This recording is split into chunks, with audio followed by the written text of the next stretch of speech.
예, 우리 할렐루야 샬롬하고 인사합니다. 할렐루야 샬롬 샬롬 샬롬 샬롬 샬롬 샬롬 샬롬 샬롬. 하나님 사랑합니다 여러분. 주 안에서 사랑합니다 여러분. 월요일로 손 올리는 일이 많지 않잖아요. 이럴 때 크게 굉장히 시원해요. 시원하고 하나님 보시기도 이쁘시겠죠. 예, 오늘 39절에서 43절 나를 기억하소서. 예. 주여 나를 기억하소서 이런 제목으로 함께 은혜를 나누도록 합니다. 제2차 세계대전 때 악명 높았던 에스코스타라는 지방, 여러분들 기억하십니까? 600만 유태인들을 끌어다 비참하게 집단 학살을 했던 가마솥이 있는 그런 곳입니다. 거기에서 살아남은 위젤이라는 사람은 선민, 하나님의 선택받은 민족으로 강한 자부심을 가졌던 자기 민족이 도살장으로 끌려가는 소보도 못한 대우를 받고 남녀노소 할 것 없이 연기로 화하는 것을 보고 그는 하나님은 죽었다. 만일 하나님이 살아있다면 나는 원고요. 그는 피고다. 라는 글을 썼습니다. 그는 자기 민족이 처한 비참한 현실을 통탄하면서 하나님이 살아있다면 어떻게 이럴 수가 있겠는가. 나는 억울해서 절대로 가만히 있을 수 없다는 원고에 신정이 되어 하나님을 고소했다고 합니다. 죽어가는 가운데 하나님 당신은 지금 어디 계십니까? 당신은 왜 우리에게 이런 일을 허용하셨는지요? 라는 말들을 무수히 되었을 것입니다. 그런데 연합군이 유태인들이 죽어갔던 수용소를 탈환해서 수용소의 벽을 검사하다가 벽에 외진 한 구석에 희미하게 쓰여진 찬송가의 가사를 보고 깜짝 놀라게 되었다고 합니다. 거기에는 어린 그리스도인의 신앙 고백으로 보여지는 찬송가 304장의 한 구절이 적혀 있었는데 그 크신 하나님의 사랑 말로 다 형용 못하네. 저 높고 높은 별을 넘어 이 낮고 낮은 땅 위에 죄 범한 영혼 구하려 그 아들 보내사 화목제로 삼으시고 죄 용서하셨네. 하나님의 크신 사랑은 측량도 못하며 영원히 변치 않은 사랑 성도여 찬양하세요. 여러분들 잘 아시는 찬송가죠. 3절에는 하늘을 두루마리 삼고 바다를 먹물 삼아도 한없는 하나님의 사랑 다 기록할 수 없겠네. 하나님의 크신 사랑 그 어찌 다 쓸까. 저 하늘 높이 쌓아도 채우지 못하리. 하나님의 크신 사랑은 측량도 못하며 영원히 변치 않는 사랑 성도여 찬양하세. 저주와 지옥의 현장에 하나님의 사랑에 대한 글귀를 발견한 그들은 그 벽의 아랫면을 발견하고 더욱 놀랐다고 합니다. 거기에는 하나님은 여기에 계십니다. God is here 이렇게 적혀 있더랍니다. 더 이상 견딜 수 없는 고통의 상태, 지옥의 절규 속에서 무엇보다 더욱더 두렵고 안타깝게 그들을 떨게 만들었던 독일의 잔인한 고문과 학살이 아니라 그러한 고통 가운데 하나님께서 그들과 함께 계시고 그들을 여전히 사랑하고 계시는 것에 대한 회의와 갈등과 아픔 대신에 이렇게 하나님은 여기 계십니다. 감사의 찬송이 적혀 있었다라는 겁니다. 여러분들 마음으로 공감하십니까? 오늘 오전 예배가 에레미야 에바 3장이었습니다. 그 예가를 저희들 함께 합독하면서 하나님의 마음은 우리를 죽이심이 아니라 하나님의 은혜, 하나님의 계획하심을 우리를 회복시키시기 위함이라는 말씀을 우리는 공감했고 눈물 짓고 그리고 감사했습니다. 우리가 아픔과 고통이 있으면 있을수록 하나님께서 멀어지는 게 아니라 그 단계가 있죠. 처음에는 갈등하고 혼돈하고 원망하고 비탄해하고 그리고 절망에 빠지고 그리고 나서는 우리는 깨달아 알고 다시 회복되게 되죠. 이게 무슨 특징이에요? 은혜 받은 크리스찬들의 특징입니다. 하나님은 여기에 계십니다. 이렇게 고백하며 죽어갔던 그 영혼은 몸은 비록 죽을지라도 땅에서는 이별을 할지라도 영원한 영생의 반열에 반드시 들어가겠죠. 예수님은 가난한 자에게 복음을 전하시고 포로된 자에게 자유를, 눈먼 자에게는 다시 보게 함을, 그리고 눌린 자에게는 자유케 하려고, 그리고 그들과 세상 끝날까지 함께 하시기 위해서 세상에 오셨죠. 예수님은 가늠하다 다니면서 붙잡힌 여인, 남편이 5이나 있던 여인, 그리고 세리든 죄인들과 함께 하셨습니다. 계실 때 예수님 십자가에 죽으시는 순간까지도 죄인 흉악한 강도와 함께 하셨습니다. 마리암 르페부르 크루주는 이 사건에 관해서 사람들의 시선을 끄는 다음에 이 같은 시를 썼습니다. 또한 언덕에서 3 사람이 함께 죽음을 맞이했네. 하지만 오직 한 사람만 죽었다네. 다른 두 사람 강도와 자신이 하나님이신 분, 그 둘이 만났다네. 갈보리 언덕에는 아직도 3개의 십자가가 서 있다네. 아직도 죄로 인하여 그 십자가들을 높이 서 있는데 하나는 저주하며 죽어가는 멸망받은 자를 품고 있고 다른 하나는 기도하는 강도가 달려있네. 그처럼 기도하는 사람들에게는 여전히 그리스도께서 그 옆에 계시네.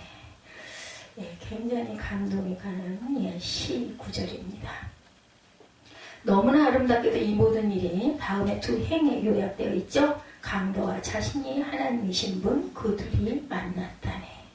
죄인된 우리 인생들이 가장 소망되고 아름다운 예수님의 모습은 그가 우리와 함께 계시다는 것입니다.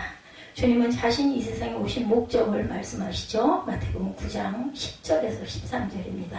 너희는 가서 내가 긍휼을 원하고 제사를 원치 아니하노라 하신 뜻이 무엇인지 배우라. 내가 의인을 부르러 온 것이 아니요 죄인을 부르러 왔노라. 오늘 본문은 복음서에서 가장 극적인 사건을 보여주죠. 크리스마스입니다. 가장 극적인 십자가형을 받는 것으로 보아 살인까지도 서슴지 않고 저질러댔던 흉악한 강도 하나가 예수님의 최후의 순간에 함께함으로 극적인 구원을 받아 낙원에 들어간 사건. 예, 이 강도는 처음이자 마지막으로 예수를 만났을 것입니다. 강도가 목격한 예수의 마지막 모습은 과연 무엇이었을까요, 여러분들? 그러면서는 아무런 저항도 아무런 불평도 없이 십자가의 잔인한 형벌에 자신을 내어 맡기는 의인의 놀라운 모습을 발견합니다. 이사야 선지자가 보았던 어린 양 되시는 예수 그리스도의 모습이죠. 이사야 53장 7절에 증거합니다. 그가 곤욕을 당하여 괴로울 때에도 그 입을 열지 아니하였으며 마치 도수장에 끌려가는 어린 양과 털 깎는 자 앞에 잠잠한 양같이 그 입을 열지 아니하였도다. 그리고 나서 그는 예수께서 기도하시는 소리를 듣습니다. 누가복음 23장 34절에 이에 예수께서 가라사대 아버지여 저희를 사하여 주옵소서 자기 하는 것을 알지 못하니이다 하시더라. 강도는 관원들이 예수님을 비웃는 소리를 들었습니다. 누가복음 23장 35절이죠. 관원들도 비웃어 가로되 저가 남을 구원하였으니 만일 하나님의 택하신 자 그리스도여든 자기도 구원할지어다. 이렇게 비웃었죠. 그리고 군병들이 희롱하는 소리를 듣습니다. 36절이죠. 군병들도 희롱하면서 나와 신 포도주를 주며 가로되 내가 만일 유대인의 왕이거든 내가 너를 구원하라. 이 모든 비웃는 소리, 희롱하는 소리, 비방하는 소리 등을 듣고 예수님의 기도 소리를 들은 한편의 강도는 참다 못해 자기 동료 강도를 꾸짖어 외치죠. 누가복음 23장 40절입니다.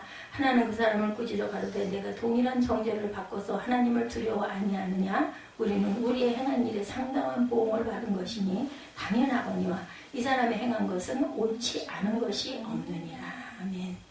이 말은 강도 영혼 속에 일어난 극적인 삶의 변화를 나타냅니다.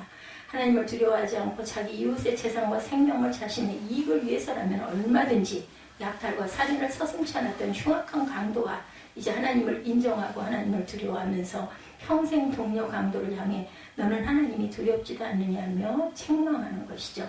그리고 그는 자신이 받은 형벌이 지극히 당연한 것이라는 참회의 고백과 함께 예수님의 의로우심을 고백하고 있습니다.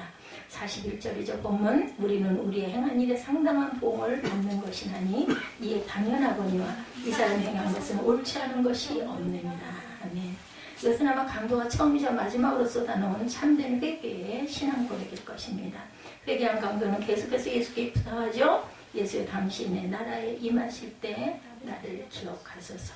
그래서 제가 오늘 제목을 리멤버미, 지저스 리멤버미 이렇게 잡았습니다. 이것은 한순간의 회개와 신앙 고백으로 말미암아 영원한 삶을 약속받은 가장 극적인 삶의 변화를 말합니다. 예수님은 십자가를 못 박히셨죠. 주님은 육신으로는 돌아가셨어요.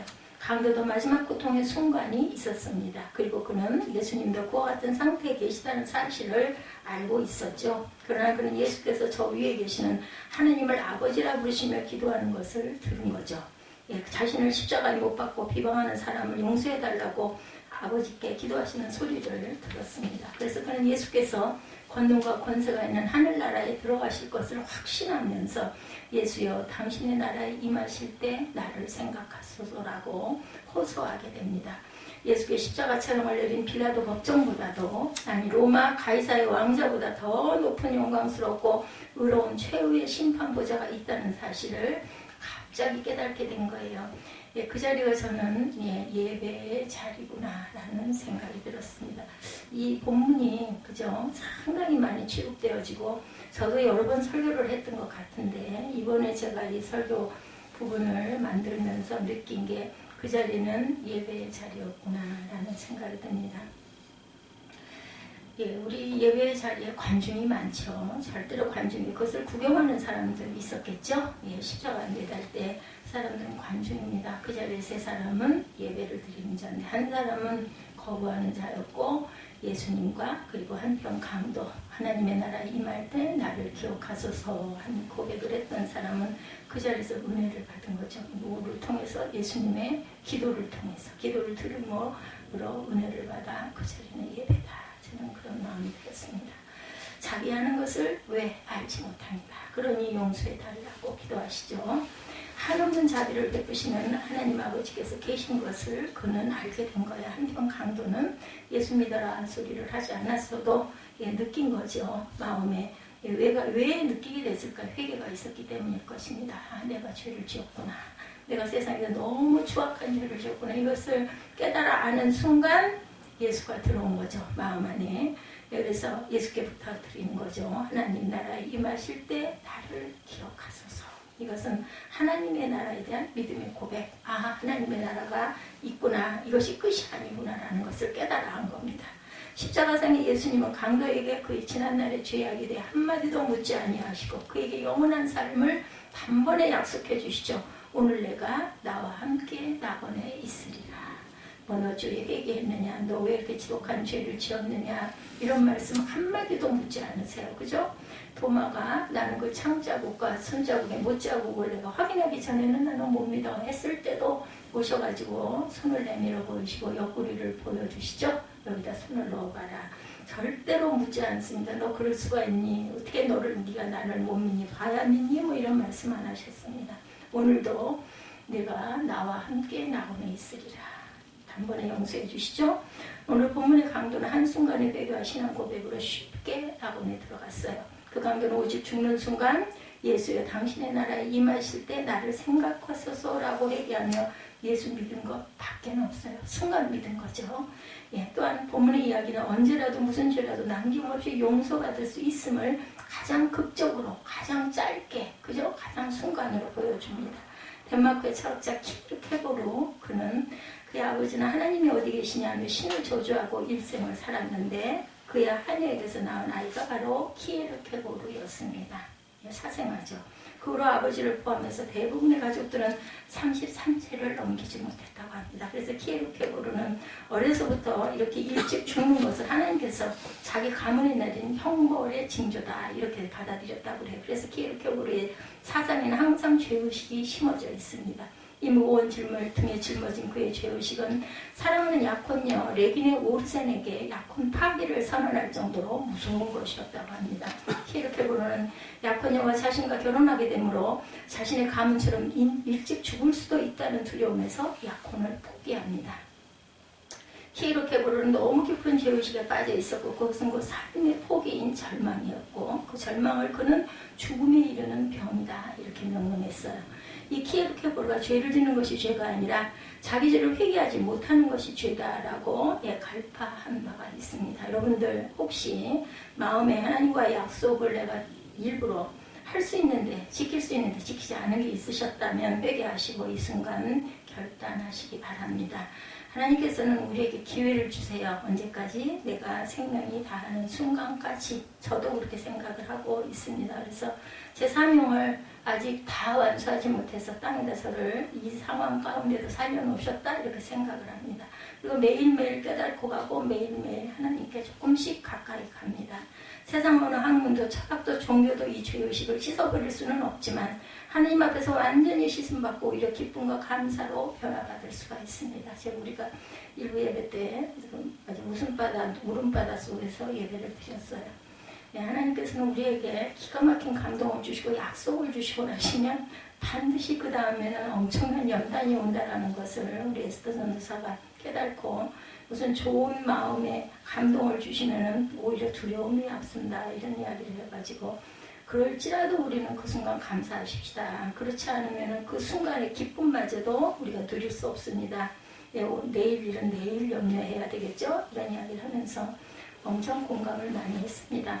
하나님께서는 죽을 수밖에 없는 죄인을 죽기까지 사랑하셨어요. 그리고 다 용서해 주시고 이 기쁜 진리를 깨닫고 체험한 자마다 삶이 완전히 변해서 기쁨과 감사의 생활을 할 수 있게 하신 것.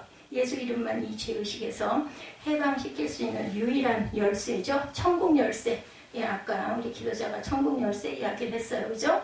예, 복음입니다. 바로 그것이.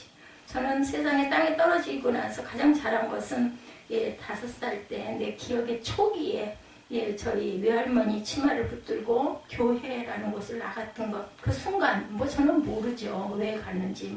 사탕 준다니까 따라갔을 수도 있고. 그 순간 그랬어도 그냥 그렇게 다니고 맛있는 거 주니까 가지 하고 말았더라면 제가 아마 종이 못했을 거예요. 근데 왠지 모르게 너무나 좋아서 교회만 가면은 아주 너무 좋아가지고 혼자서 교회를 이사도 참 많이도 다녔습니다. 제가 전라도 광주지방에서 어린 시절을 보냈는데 지금 생각을 해도 엄청 이사를 많이 다녔어요. 그럼 이사를 가자마자 제일 먼저 간 곳은 교회를 찾아가는 일이었어요. 4, 5살, 5, 6살 이때 혼자서 이렇게 교회를 열심히 쫓아가고 새벽에도 쫓아가서 앉아있고 교회만 가면 너무 좋았던 기억이 납니다. 그건 제가 원한 것이 아니라 하나님께서 저를 보셨구나. 그래서 정말 세상 살아가면서 별 일들을 다 겪고 왔지만 끝까지 포기하시지 않은 하나님의 은혜 때문에 제가 이 자리에 설 수 있게 되고 건강이 이렇게 나쁨에도 불구하고 마음의 기쁨을 갖고 살아갈 수 있도록 저를 지켜주시는 하나님이 너무 감사합니다. 우리 마음으로 되는 것은 아닌 것 같아요. 좋아지는 마음은 글쎄요, 내가 뭔가를 좋아할 수 있죠. 근데 이 마음이 항상 좋은 마음이 어려서는 아무 의식도 없는 상황에도 그렇게 좋아했던 것은 하나님의 은혜, 일방적인 은혜가 아니었을까. 그걸 제일 잘한 것 같고, 두 번째는 제가 아이들 출생을 많이 한 것이 하나님께 은혜를 갚은 길이었나 하는 생각을 합니다. 그리스도는 죽음과 죄의식과 죽음에 이르는 병을 치료해 주시고 우리의 죄에서 해방시켜 주실 수 있는 유일한 분이시죠. 그 열쇠를 여러분들 아시잖아요. 여러분들 다 성인들이시기 때문에 아시니까 뭐든지 우리는 잘하기를 원하죠. 성공하기를 원하시죠. 성공하시려면 믿으시기 바랍니다. 믿으시면 성공하십니다. 땅에서도 성공하고 천국에도 1등으로 들어가셔야죠. 호랑지에 매달려서 달랑달랑 그죠? 부끄러운 그런 구원을 받으시면 안 되겠죠? 어차피 믿을 거 빨리 잘 믿으시기 바랍니다. 욕심을 내시기 바랍니다. 천국은 친노하는 자의 것이라고 그러죠. 예수를 믿으면 참 놀라운 변화가 일어납니다. 그분을 받아들일 때 무서운 죄의식과 추악한 죄에서 해방을 받을 수가 있어요.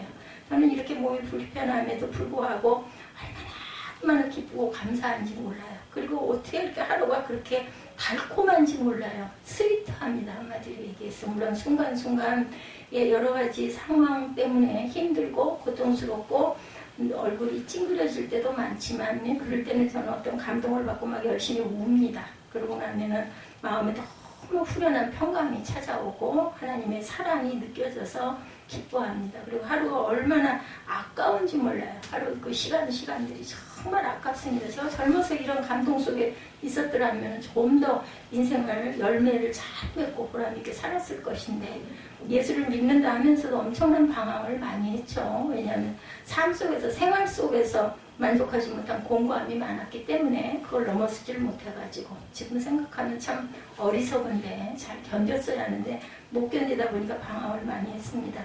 그런데도 끝까지 지켜주신 하나님이 내가 이 아픈 고통, 육신의 고통을 통해서 하나님께서는 나와 더 함께 가까이 계셔주셔서 그런 얘기 있죠. 다 좋을 수는 없다고. 육신의 불편한 만큼 하나님이 제게 더 가까이 항상 깨닫게 하시고 알게 하셔서 얼마나 감사하고 하루가 얼마나 안타까운지 몰라요. 하루하루 가는 게 무슨 1년이 왜 이렇게 빨리 갔는지 코로나 바이러스로 인해서 불편함이 굉장히 많았음에도 불구하고 어느새 벌써 11월 말도 안 돼. 이런 생각 2020년 정말 눈 깜빡할 사이에 21년은 더 깜빡할 살이 가지 않을까요? 나이와 비례한다고 그러죠.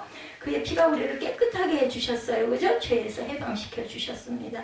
굳이 십자가상의 강도들처럼 흉악한 범죄를 저지르지는 않았다 하더라도 우리들의 일생은 크고 작은 죄악으로 가득합니다. 사람마다 조금씩 다르고 강도도 다르고 진하기도 다르지만 다 죄가 없는 자는 하나도 없죠. 의롭다 칭함 받았을 뿐이지 다 의로운 자는 누구도 없습니다. 인생은. 더구나 아담의 후손인 우리들의 몸속에는 원죄의 피가 흐르고 있습니다. 성경은 우리 인생의 모습을 적나라하게 말씀하죠. 로마서 3장 9절입니다. 그러면 어떠하뇨? 우리는 나으뇨? 결코 아니라 유대인이나 헬라인이나 다 죄 아래 있다고 우리가 이미 선언하였느니라. 기록한 바 의인은 없나니 하나도 없으며 깨달은 자도 없고 하나님을 찾는 자도 없고 다 지우쳐 한 가지로 무익하게 되고 선을 행하는 자는 없나니 하나도 없도다. 저희 목구멍은 열린 무덤이요 그 혀로는 속임을 베풀며 그 입술에는 독사의 독이 가득하고 그 입에는 저주와 악독이 가득하고 그 발은 피 흘리는 데 빠른지라. 탐욕과 고생이 그 길에 있어 평강의 길을 알지 못하였고 저희 눈앞에 하나님을 두려워함이 없느니라 함과 같으니라. 18절까지 이렇게 말씀하고 있습니다. 그러나 하나님의 영광, 하나님의 나라에 이르는 길이 있죠. 바로 예수 믿고 회개해서 의롭다 하시는 얻은 자를 하심을 얻은 자가 되는 것입니다. 로마서 3장 9절부터 18절까지의 말씀이었습니다. 기록해 놓으셨다가 나중에 묵상하시기 바랍니다. 바로 예수 믿고 회개하여 의롭다 하심을 얻은 자가 되는 것. 로마서 3장 23절에 모든 사람이 죄를 범하였음에 하나님의 영광에 이르지 못하더니 그리스도 예수 안에 있는 구속으로 말미암아 하나님의 은혜로 값없이 의롭다 하심을 얻은 자 되었느니라. 아멘. 자신의 죄악이 너무 중하여 도저히 하나님의 거룩하신 존재에 나아갈 수 없다고 생각하시는 분이 계십니까? 이제 돌이키기에는 너무나 많은 죄악의 세월이 흘렀다고 낙심하는 사람이 혹시 있으십니까? 혹시 그런 분이 있다면 죽음의 일보 직전에 회개함으로 모든 죄악을 사함받고 천국에 들어간 십자가의 강도를 생각하시기 바랍니다. 그보다는 그죠? 기회가 많지 않으십니까 여러분들? 그야말로 어떤 죄를 지었느냐가 문제가 아니라 그 죄를 회개했느냐 하지 않았느냐가 문제라는 것.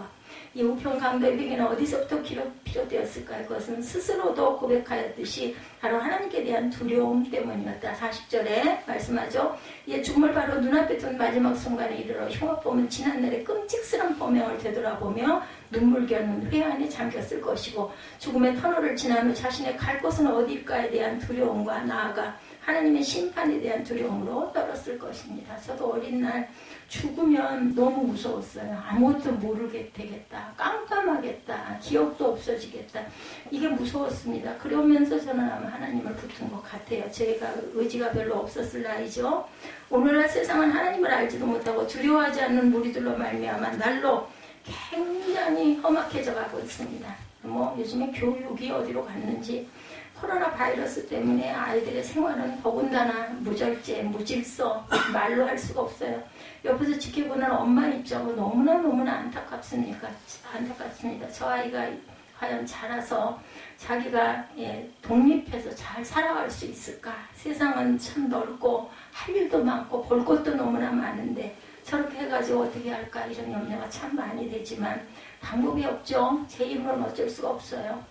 얘기를 한들 2번, 3번 반복하면 듣기 싫어하기 때문에 기도할 수밖에 없습니다. 그렇기 때문에 또 하나님께 가까이 갈 수 있어 감사하게 되죠. 우리는 하나님을 부인하고 스스로 주인의 자리에 올라 돈이나 권력 혹은 무력을 믿고 날뛰다가 급기야는 본문에 다른 한 강도와 같이 죽음의 자리에 이르러서까지 저주만 내뱉는 경우를 우리는 주변에서도 흔히 봅니다. 세상 가운데서도.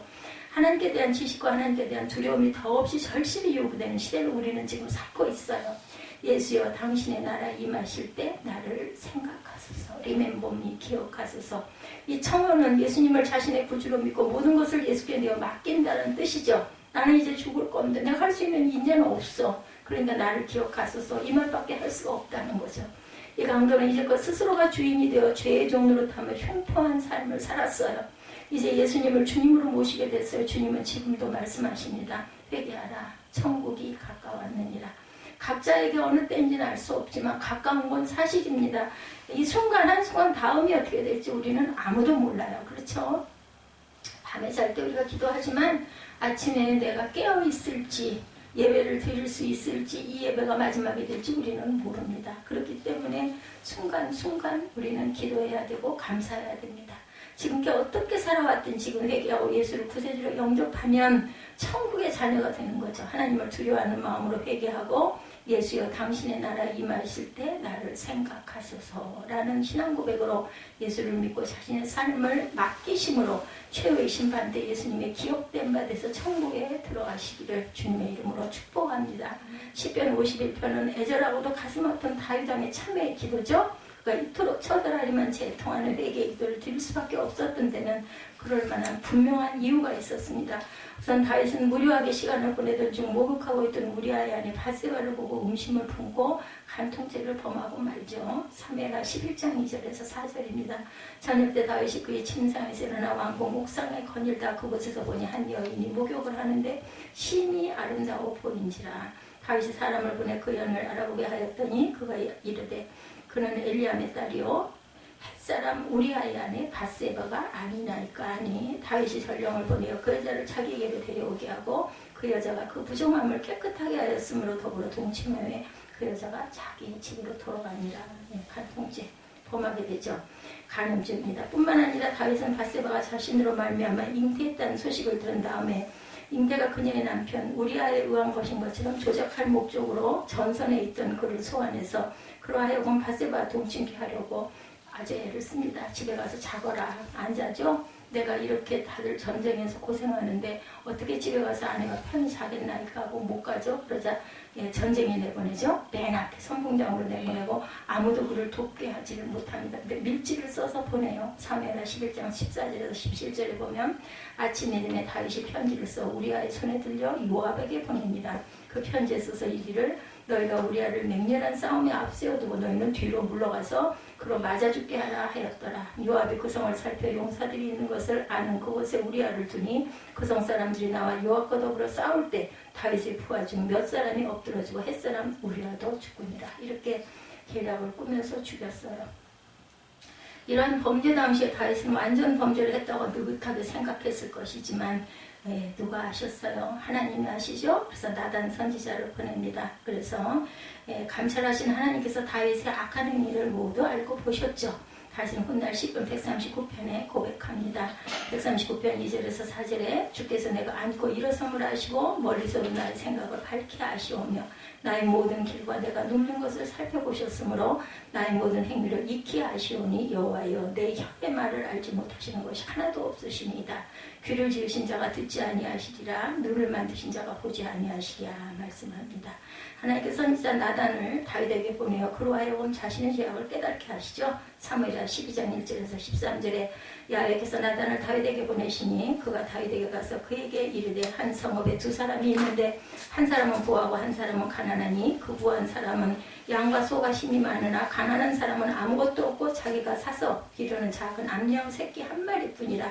그 암양 새끼는 그와 그의 자식과 함께 자라며 그가 먹는 것을 먹으며 그의 잔으로 마시며 그의 품에 누우며 그에게 딸처럼 되었거늘 어떤 행인이 그 부자에게 오매 부자가 자기에게 온 행인을 위하여 자기의 양과 소를 아껴 잡지 아니하고 가난한 사람이 양 새끼를 빼앗아다 자기에게 온 사람을 위하여 잡았나이다 하니 다윗이 그 사람으로 말미암아 노하여 나단에게 이르되 야훼 살아계심을 두고 맹세하노니 이 일을 행한 그 사람은 마땅히 죽을지라. 이렇게 얘기하죠. 나단이 바로 당신이다 이렇게 얘기합니다. 다윗에게 말하되 야훼께서 당신의 죄를 사하셨나니 당신이 죽지 아니하려니와 회개하는 것을 보고 나단이 이렇게 얘기하죠.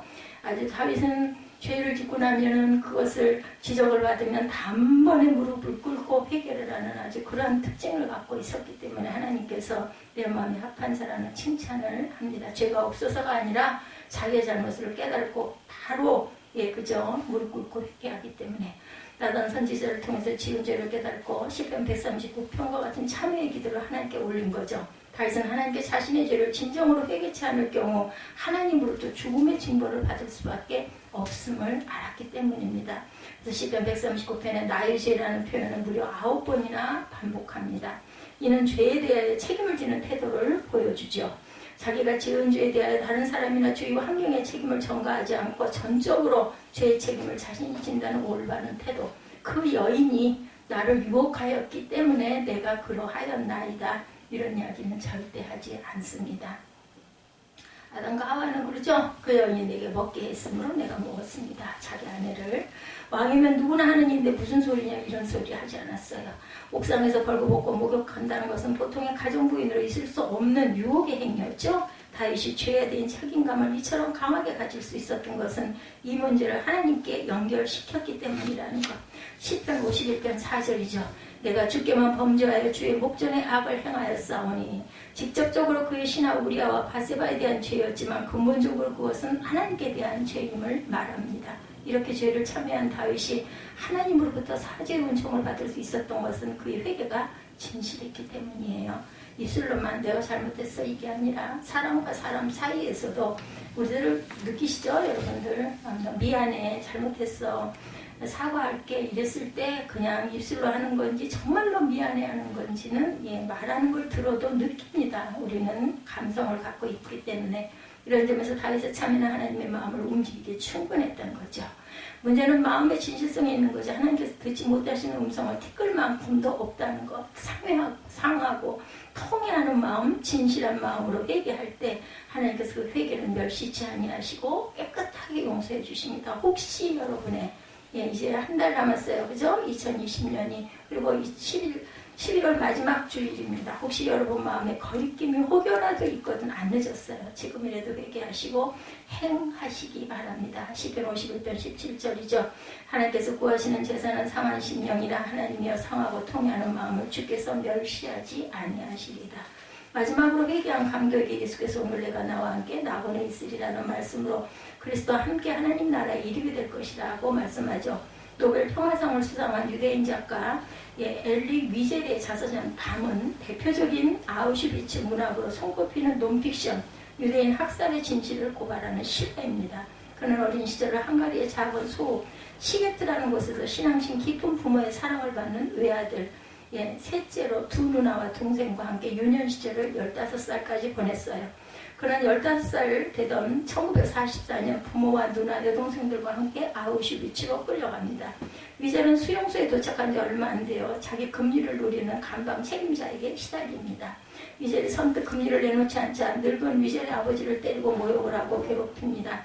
견디다 못한 위젤은 화장실에서 녹슨 숟가락으로 금리를 뽑아 다쳐야 했다고 합니다. 그러나 결국 아버지를 비롯한 가족 모두가 다 학살을 당합니다. 그는 어린 나이에 수용소에 끌려가 유일한 생존자로 남아 그의 자서전의 제목 밤이 암시하듯 빛과 생명 그리고 소망이 되는 하나님이 전혀 보이지 않는 학살 수용소의 잔혹한 참상을 고발합니다. 이름이 제목이 밤이에요. 밤.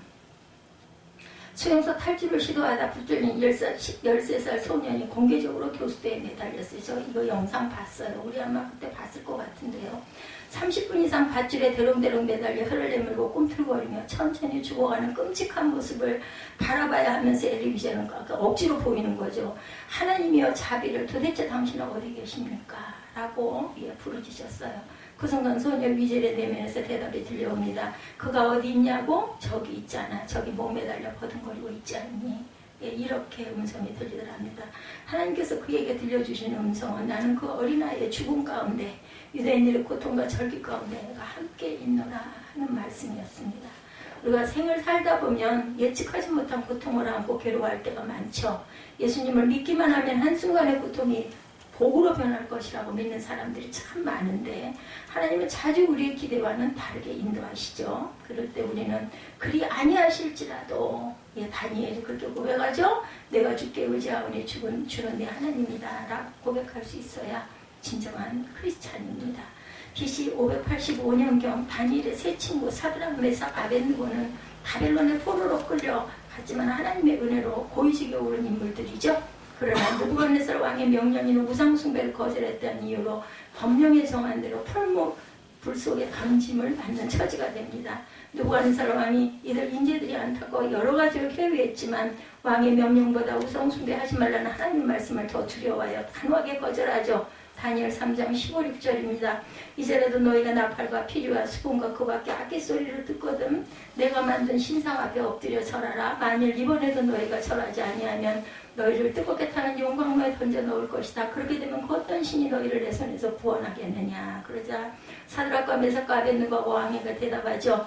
느부갓네살 왕이시여 우리는 이 문제에 대해서 우리 입장을 변화할 필요를 느끼지 않습니다. 그리고 헐물불 속에 던져지기 전 왕에게 이 불 속에서 하나님이 우리를 구원해 주실 것입니다.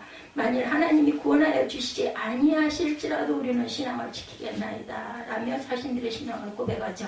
그러나 하나님이 그곳에 계시지 않는 것 같은 상황에 놓여 있었지만 조금도 흔들리지 않고 하나님이 함께 계심을 믿었습니다. 심지어 하나님이 그곳에 계시지 않는다 해도 하나님을 믿는다라고 고백하죠. 우리에게 이런 임마누엘 신앙이 필요합니다. 아까 여러분들 입술로 임마누엘 찬양하셨죠? 네, 그 이름은 임마누엘. 무슨 뜻이에요? 나와 함께 하시는 하나님. 그러면 나와 함께 하셔서 힘도 주시지만 나와 함께 하심으로 내가 잘못하는 내 마음의 빛깔까지도 내 마음의 부정스러운 마음까지도 다 알고 계신다는 걸 여러분들 잊지 마시기 바랍니다. 하나님께서 성도 여러분과 함께 하심을 믿으시기 바랍니다. 하나님은 전에도 우리와 함께 하셨고 이제도 우리와 함께 하시고 내일도 우리와 함께 하시죠. 하나님께서 아브라함을 믿음의 조상으로 택하시고 민족을 이루고 그 이름을 창대케 하리라고 약속하시죠. 그리고 아브라함에게 약속을 이루시기 위해 말씀합니다. 창세기 17장 4절입니다. 보라 내 언약이 너와 함께 있으니 너는 여러 민족의 아버지가 될지라. 아브라함과 함께 하신다는 말씀을 아브라함에게 약속하신 언약, 말씀과 함께 하신다는 거죠. 언약과 함께 하신 하나님께서 아브라함의 자손 야곱과 함께 하시죠. 야곱의 형 에서의 분노를 피하여 머나먼 하람 외삼촌 집으로 가는 길이죠. 야곱은 외롭고 고달픈 광야 여정에 저물어 피곤한 몸을 누이고 돌을 베개 삼아 잠들었어요. 예, 제가 엄청난 은혜를 받은 말씀이죠. 창세기 28장 13절에서 16절까지 본즉 야훼께서 그 위에서 이르시되 나는 여호와니 너의 조부 아브라함의 하나님이요 이삭의 하나님이라. 내가 누워있는 땅을 내가 너와 내 자손에게 주리니 내 자손이 땅에 티끌같이 되어 내가 서쪽과 동쪽과 북쪽과 남쪽으로 퍼져나갈지며 땅의 모든 족속이 너와 내 자손으로 말미암아 복을 받으리라. 내가 너와 함께 있어 내가 어디로 가든지 너를 지키며 너를 이끌어 이 땅으로 돌아오게 할지라. 내가 네게 허락한 것을 다 이루기까지 너를 떠나지 아니하신지라. 이 말씀합니다. 그래서 야곱이 잠이 깨어서 소리치죠. 28장 16절입니다. 이 말씀에서는 큰 은혜를 받았어요. 야훼께서 과연 여기 계시오늘 내가 알지 못하였도다. 여러분들 하나님께서 지금 이 자리에 계십니다. 여러분의 마음속에 계셔요. 마음에 찾아와서 바라보고 계십니다. 우리가 겉으로 아닌 척하고 우리가 딴짓을 하고 있고 우리가 몰두하지 않고 있으면 하나님께서 안타까워하세요. 아버지 이삭으로부터 위에 귀로 만들었던 할아버지 아브라함의 하나님께서 자신과 함께 계신다는 것을 믿지 깨달지 못했어요. 그 자리에 돌베개 뱉던 약복강가에도 그 하나님이 이 자리에 계신다는 것을 야곱은 그때 깨달아는 거예요. 여기도 계시나니.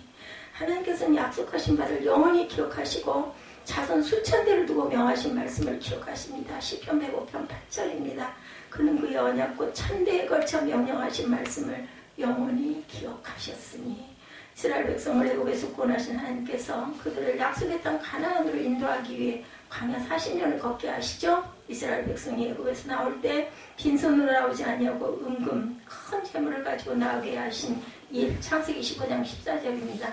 병든 자나 약한 자가 하나도 없도록 하신 일, 낮에는 구름 기둥으로 밤에는 불 기둥으로 인도하신 일, 날마다 하늘에서 만나를 내려 먹이신 일, 반석에서 물을 솟아나게 하셔서 마른 땅에 강같이 흘러내리게 하신 일, 40년 동안 광야를 지낼 동안 옷이 낡아지지 아니하고 신발이 헤어지지 아니하며 발이 부르틀지 않게 하신 일, 신명기 19장 5절입니다. 이 모든 일들이 하나님께서 아브라함에게 약속하신 바를 기억하셔서 다시 말해 그 언약과 함께 하셔서 언약하신 바를 이루어 주신 것들이라는 거죠. 시편 105편 37절에서 42절 우리 함께 합독하시고 결단하시는 저와 여러분들 되시기 바랍니다. 시편 105편 37편에서 37절에서 42절 함께 합독합니다. 시편 105편 37절에서 42절입니다. 마침내 그들을 인도하여 은금을 가지고 나오게 하시니 그의 지파 중에 비틀거리는 자가 하나도 없었도다. 그들이 떠날 때 애굽이 기뻐하였으니 그들이 그들을 두려워함이로다. 야훼께서 낮에는 구름을 펴사 덮개를 삼으시고 밤에는 불로 밝히시며 그들이 구한즉 메추라기를 가져오시고 또 하늘의 양식으로 그들을 만족하게 하셨도다. 반석을 여신즉 물이 흘러나와 마른 땅에 강같게 흘렀으니 이는 그의 거룩한 말씀과 그의 종 아브라함을 기억하셨음이로다. 아멘. 아브라함을 기억하시고 아브라함에게 약속하신 언약을 기억하고 계신 하나님께서 믿음으로 아브라함의 자손된 성도 여러분에게 항상 함께 하심을, 임마누엘 하심을 믿으시기 바랍니다. 우리의 삶이 어떠하든 어떤 곳에 있든 하나님께서 함께 계심으로 믿으시고 언약의 말씀 가운데 여러분의 큰 평강의 축복을 얻으시는 저와 여러분이 되시기를 주님의 이름으로 축복합니다. 이 순간에도 하나님께서는 저와 여러분 가운데, 저와 여러분 내부에 아니면은 영으로 우리를 바라보고 계신다는 것을 잊지 아니하시는 저와 여러분이 되시기를 주님의 이름으로 축복합니다. 우리